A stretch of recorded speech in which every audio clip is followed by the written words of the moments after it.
திரிணமூல் காங்கிரஸ் அரசின் ஊழல்கள் மீது நடவடிக்கை எடுப்பதை உறுதி செய்ய பாஜக ஒரு வெள்ளை அறிக்கையை கொண்டு வரும் என்று பிரதமர் நரேந்திர மோடி உறுதியளித்தார்.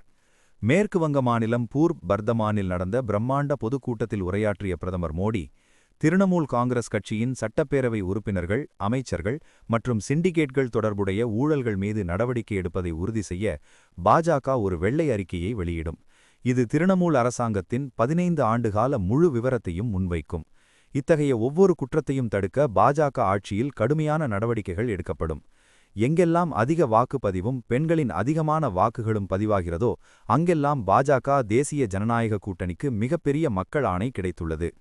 கேரளாவில் எல்டிஎஃப் மற்றும் யுடிஎஃப் ஆகிய இரு கூட்டணிகளும் தாங்கள் வெற்றி பெறுவோம் என்று கூட உரிமை கோராத ஒரு சூழல் நிலவுகிறது. மேற்கு வங்கத்திலும் பாஜக வெற்றியை நோக்கி தொடர்ந்து முன்னேறி வருகிறது. உங்கள் உற்சாகமும் செயல்பாடுகளுமே அந்த வெற்றியை உறுதி செய்கின்றன. பாஜகவுக்கு மேற்கு வங்கத்தில் பெருகி வரும் ஆதரவைக் கண்டு திரிணமூல் காங்கிரஸ் பீதியடைந்துள்ளது. இதனால் பொய்களை கூறி மக்களை திசை திருப்ப முயற்சிக்கிறது. திரிணமூல் காங்கிரசின் ஊழல் கடையை பாஜக மூடிவிடும் என்பதில் நீங்கள் உறுதியாக இருக்கலாம். மேற்கு வங்கத்தின் அனைத்து சகோதரிகளுக்கும் மகள்களுக்கும் ஒரு உறுதிமொழியை அளிக்கவே நான் இங்கு வந்துள்ளேன். மேற்கு வங்கத்தில் உள்ள பெண்களுக்கு மாதம் ரூபாய் 3000 நிதியுதவி அளிக்கப்படும். பாஜக ஆட்சிக்கு வந்தால் தற்போதைய நலத்திட்டங்களை ரத்து செய்ய திட்டமிட்டுள்ளதாக திரிணமூல் காங்கிரஸ் தவறான தகவல்களை பரப்புகிறது. ஆனால் உண்மை என்னவென்றால் பாஜக எதையும் நிறுத்தாது. திரிணமூலின் ஊழல் எனும் கடையை மட்டுமே பாஜக மூடும். திரிணமூல் காங்கிரசின் கொள்ளையை மட்டுமே பாஜக தடுத்து நிறுத்தும் என்று அவர் கூறினார்.